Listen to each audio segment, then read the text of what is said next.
السلام عليكم حبايب، شلونكم؟ اخباركم؟ عساكم كلكم بخير وصحة وعافية. اشتاقيت لكم هواي. بس كانت عندي ظروف وما قدرت اسجل اي فيديو. صار تقريبا اكثر من شهر. ان شاء الله بمناسبة رمضان. رمضان مبارك عليكم، والله يتقبل صيامكم ويتقبل كل الطاعات ان شاء الله. ان شاء الله راح ارجع اصور لكم اللي اقدر عليه، واعذروني عن التقصير. هاي سويت لكم اليوم فطائر السبيناغ، وان شاء الله تنال اعجابكم. اذا عجبكم الفيديو سوونا اعجاب واشتراك في القناة اذا ما مشتركين، واهلا وسهلا بكم.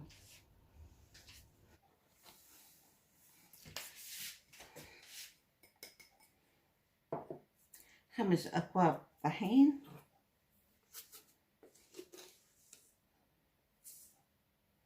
ملح نص ملعقة، خاشقة، خليها خاشوقة ونص سكر، وحدة،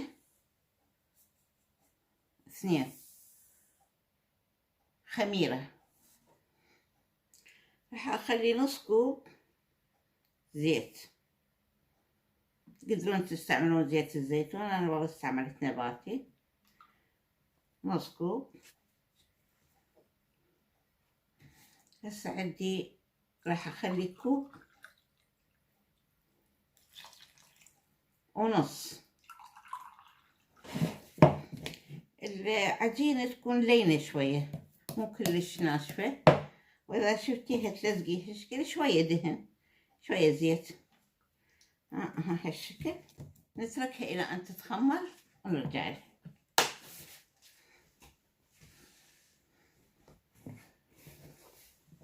عندي هذا السبيناغ، طبعا هسه بس انظفه، اغسله زين كم وجه بالمي والخل والملح، وبعدين نثرمه. طبعا السبيناغ ما راح نثرمه ناعم، راح نثرمه هيك خشن حتى لا ينمرض.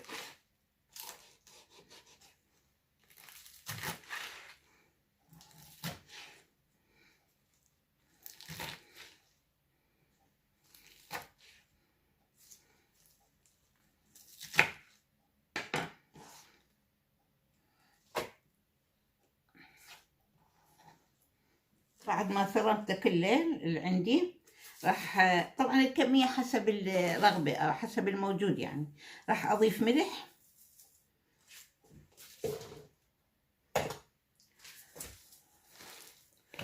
وأفركه شوية هي الشكل، أوزع الملح عليه وأفركه.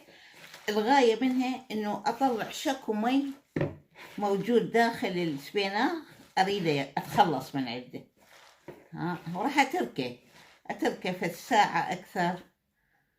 هسه عندي راسين بصل كبار، أثرمهم باليد. أنا أقدر أسويهم بالمثرامة، بس لا، بالإيد أحسن. ناعم بس بالإيد. طبعا تقدرون تستعملون زيت عادي، بس زيت الزيتون أطيب.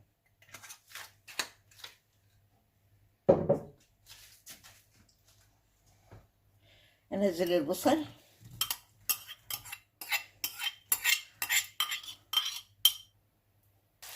عندي هنا جوز راح أكسره هيك بإيدي.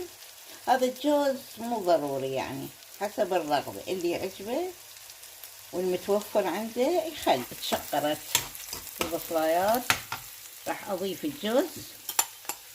قلنا الجوز هذا حسب الرغبة على المتوفر، اللي يعجبه يخليه، اللي ما يعجبه لا يخليه. راح نضيف عندي هاي كزبرة، عندي فلفل حار هذه،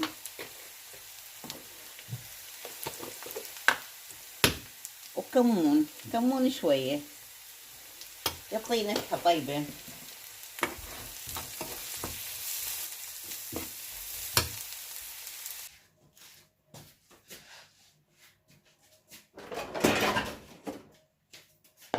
هسه عندي شوفوا شلون ذبل.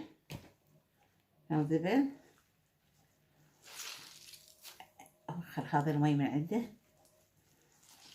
شلون اعصر الملوخية نفس الشي.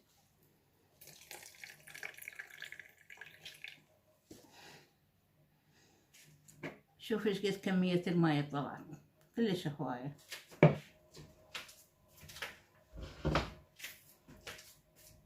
حشوة هذه البصل والجوز والبهارات راح اضيف عليه.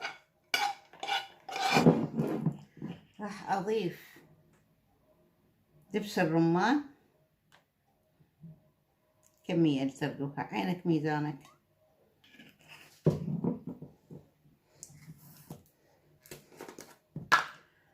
كمية كبيرة يعني في ملعقتين خاشوقتين كبار سماق، خاشوقتين كبار سماق.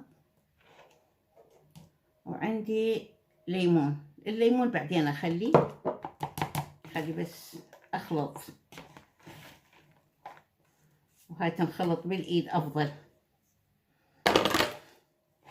حتى تمتزج كل مع بعضها، لا يصير شي بي وشي ما بي. هسه راح اضيف عصير ليمون، اخليها تتشبع كلها.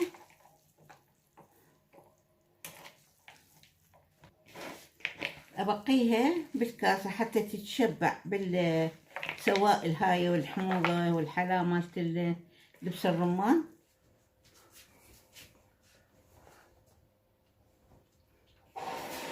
بسم الله الرحمن الرحيم، بسم الله الرحمن الرحيم، ما شاء الله.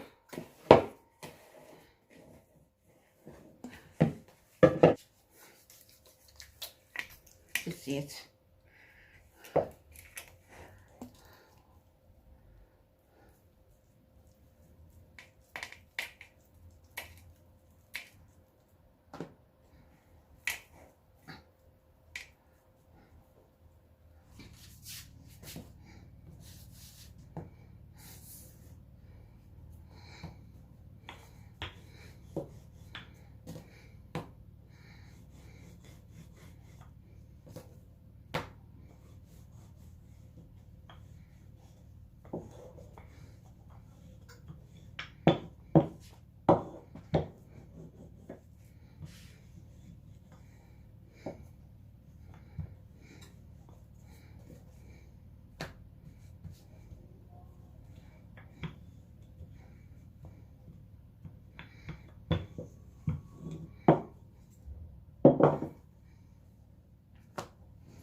عندي هذه ما راح اسويها خفيفة، يعني سميكة شوية.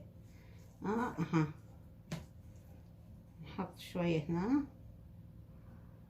بالنص، ما تصير على الاطراف.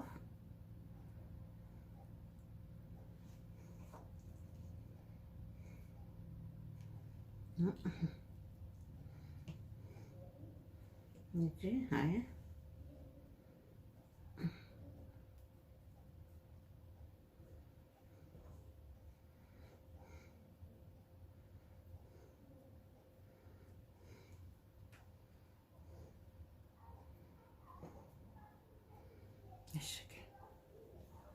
هالشكل عادي.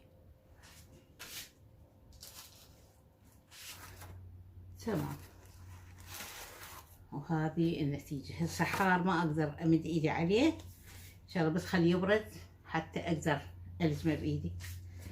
وعندي صينية لخ جوا، هاي بعدها حارة للفرن. هاي سويتها بطريقة ثانية بالشكل. وهذه خلينا نفتحها. بسم الله الرحمن الرحيم. شوف